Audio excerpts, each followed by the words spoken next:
کو السلام علیکم ورحمۃ اللہ وبرکاتہ۔ آج کا ہمارا سبق نمبر 24۔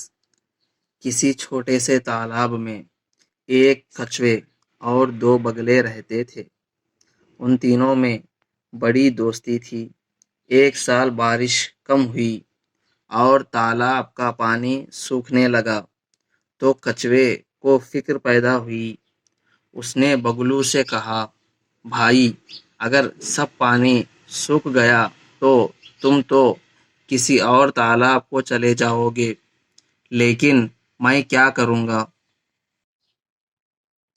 بگلو نے کہا، بھائی، تم مت گھبراؤ، ہم تمہیں بھی کسی نہ کسی طرح اپنے ساتھ لے جائیں گے۔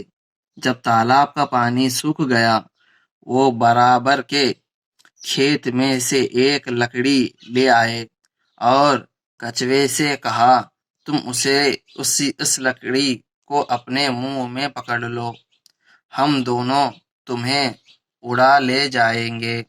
غرض کچھوے نے ایسا ہی کیا، لکڑی کو اپنے منہ میں پکڑ لیا اور بگلے اسے اپنے ساتھ اڑا لے گئے۔ السلام علیکم۔